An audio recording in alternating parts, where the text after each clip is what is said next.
today we are going to talk more about solving quadratics by factoring, and we're going to be able to use what we learned on last unit of where we have complex solutions. So we're kind of going to apply all of it together. Okay, maybe we can't factor completely, but maybe we can. So I want to review a little bit of factoring. Okay, I'm going to put a few problems up here and let you work through them.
Alright, so y'all take a minute and do these 3 problems for me.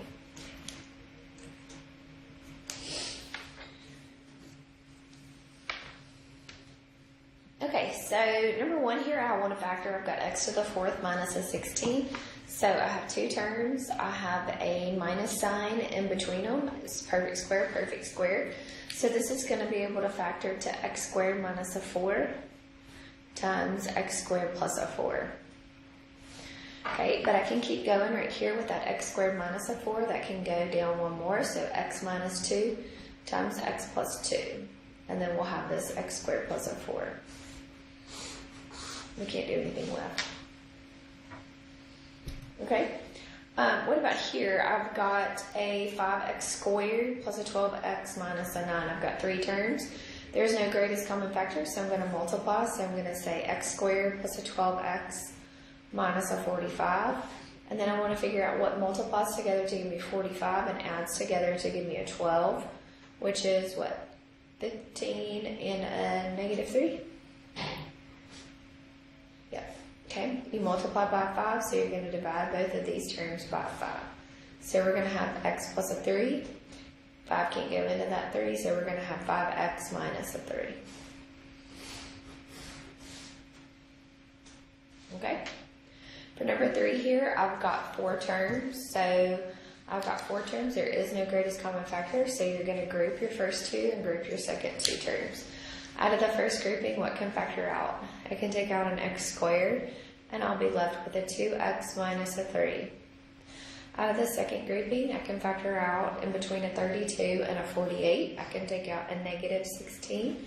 So that negative is going to change that negative to negative, that sign inside there to negative. So that's going to be a 2x, 16 goes into 48 3 times. Your parentheses are the same, so you're going to have 2x minus a 3.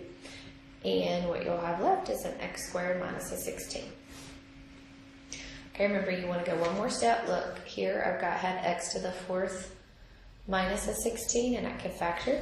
So same thing I can do down here. So 2x minus a 3 stays the same. But x squared minus a 16 can factor to x minus 4 times x plus a 4. Okay.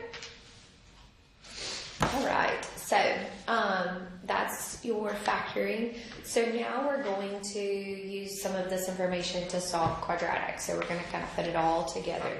So when we solve polynomial equations, so these are not going to be quadratics completely anymore.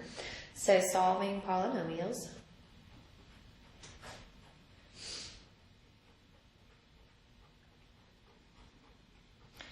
Okay, no matter what, you're going to move all terms to one side.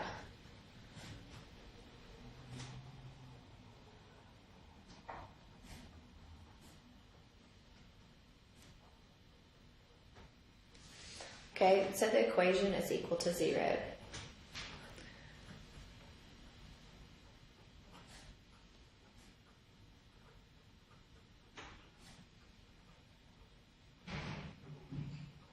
Okay, you're going to factor the polynomial completely.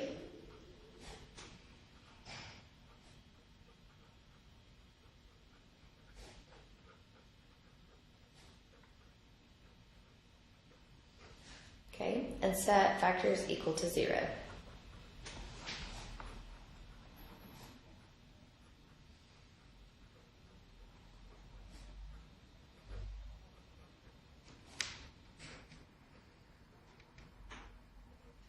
And solve.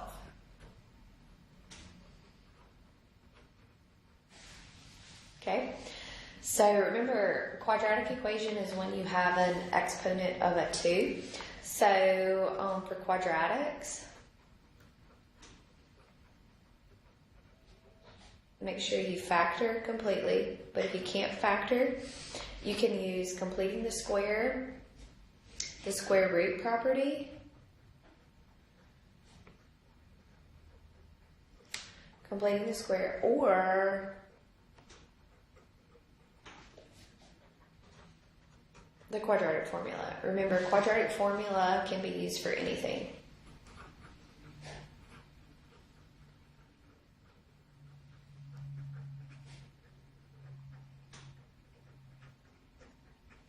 Okay, remember that is negative b plus or minus the square root of b squared minus 4ac all over 2a. Okay? Alright, and remember, if you have an irrational in there, so remember you're going to have a complex solution for those. Okay, so let's solve.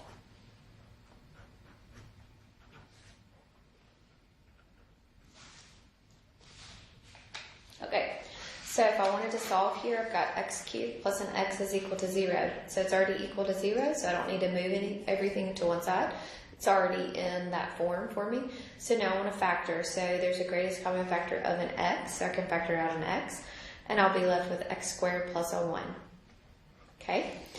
You factored completely, best as you can, so you're going to set both of the factors equal to a 0. So x is going to be equal to 0. And then how can I solve this one? I can use the square root property by moving the 1 to the other side. So if I move the 1 to the other side, it becomes a negative 1. Okay? So then when you take the square root of both sides, okay, you're going to have x. Remember, it's a plus or minus, and when you have a negative 1 underneath the square root, remember that is an I. Okay? So your solutions here are going to be 0 and plus and minus an I.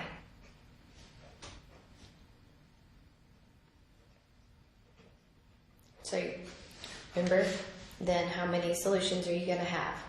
So there's an exponent of a 3 right there, so you're going to have 3 solutions there.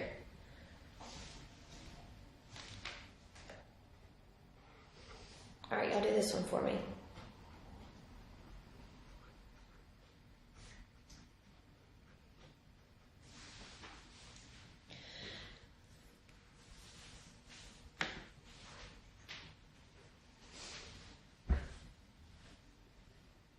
Okay, so first thing I need to do is to move everything to one side. So I'm going to subtract the 3x squared on both sides. So you're going to have a 4x cubed minus a 10x squared is equal to a 0. Okay, so greatest common factor, we have a x squared and we also have a 2. So my greatest common factor is a 2x squared. And when you factor that out, you're going to be left with 2x minus a 5. Okay, all right, so set both of your factors equal to 0, so 2x squared is going to be equal to 0, and then 2x minus 5 is going to be equal to 0. Okay, So to solve this one, you'll have an x squared equals a 0. Then you'll take the square root of both sides. Okay, so x is going to be equal to 0. You don't have to put the plus and the minus because remember 0 is just 0. It's unitless there. Okay, but that 2 right there really would mean that you would have 2 zeros. But in the scheme of things, it's multiplicity of 2 right there, but it's only going to cross that x-axis in one place. Okay, so here we'll move the 5 over, so it's going to become a positive 5. Divide both sides by 2, so x is going to be equal to a 5 halves. So we have 0 and a 5 halves. Okay.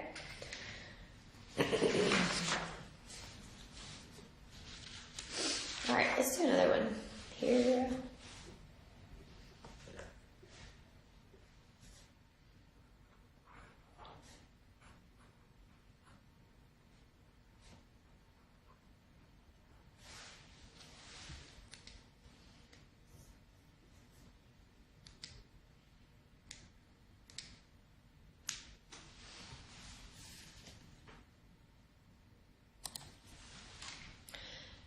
Okay, so first thing I want to do is move the 54 to the other side. So I'm going to have 16x cubed minus a 54 is equal to 0.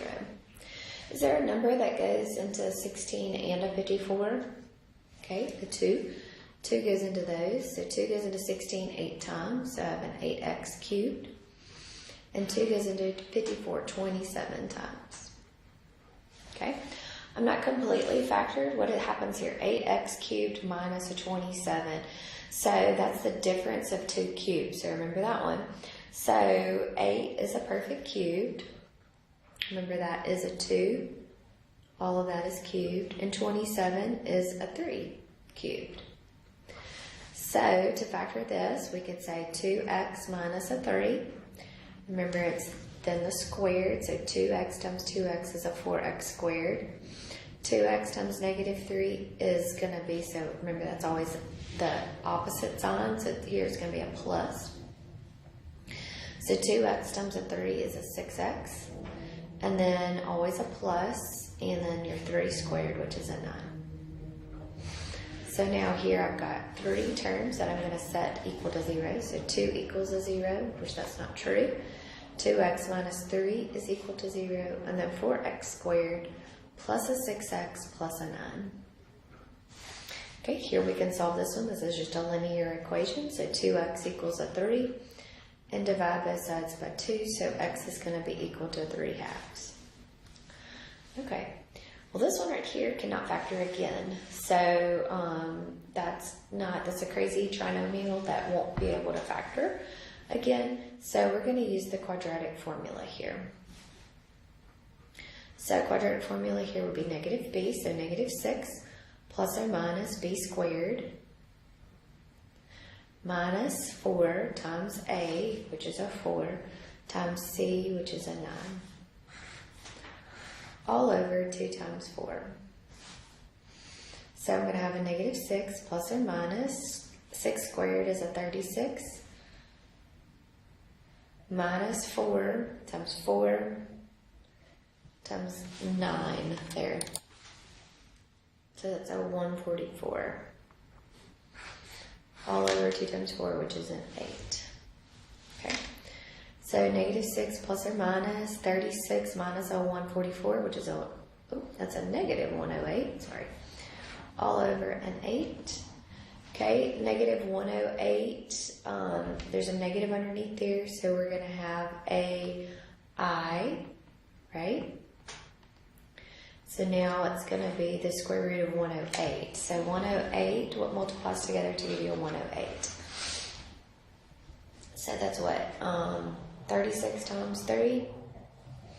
I think that's right. 36 times 3. So 108.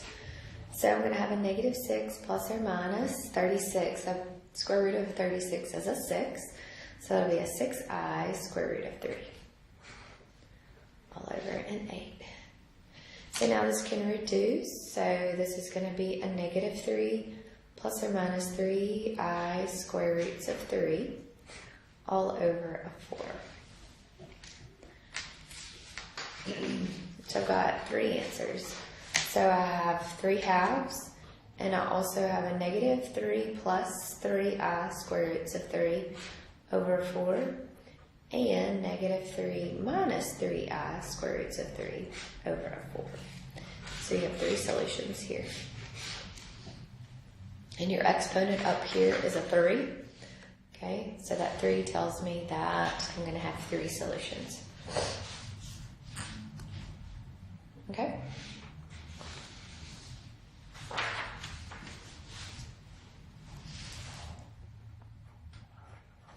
All right, y'all do this one for me.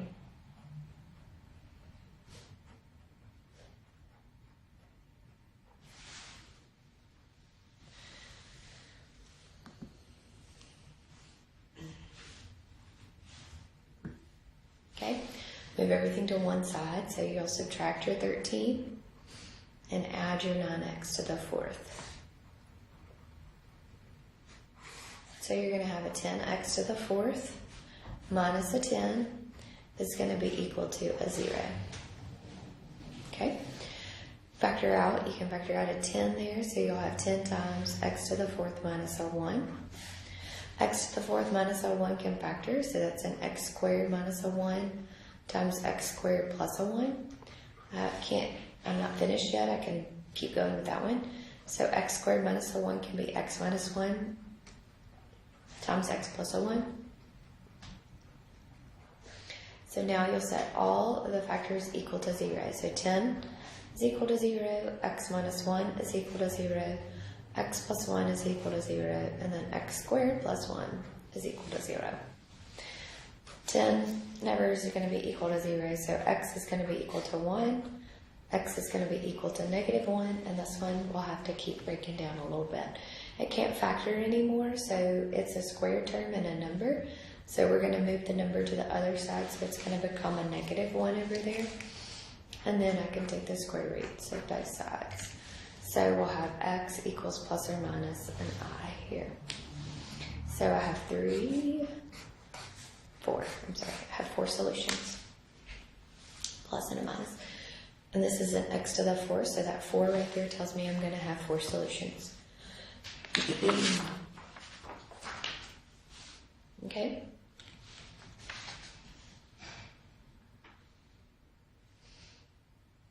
Alright, let's do one more and then I'm going to let you work on your homework. Okay? We will have a quiz on this tomorrow.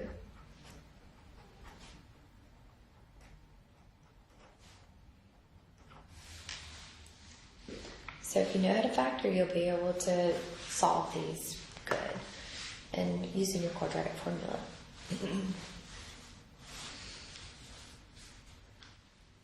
Okay, everything's to one side. How many terms do I have? I have 4 terms. I can't factor anything out. So with 4 terms, you're going to group. So you group your first, group your second. Out of the first grouping, what can I factor out? I can factor out an x squared. So I'll be left with an x plus a 2. Out of the second grouping, I can factor out a 5, and I'll be left with x plus a 2. The binomial is the same. So we'll have x plus 2 times x squared plus a 5. I can't keep going. There's not a minus sign right there. Remember, it has to be a minus sign to be able to keep going. So we'll set both of these equal to 0. And we will solve. This is a linear equation, so I can just solve for x. This one's not. It's a quadratic, and it's a square term and a number. So I can move the number to the other side, so it becomes a negative.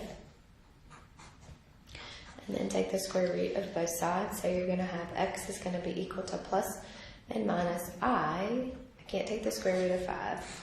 So it's still just going to be underneath that square root. Okay? So that's solving quadratics. So I want you to work on your homework on this section. And we will have a quiz on factoring and solving tomorrow. Okay? If you have any questions, please let me know.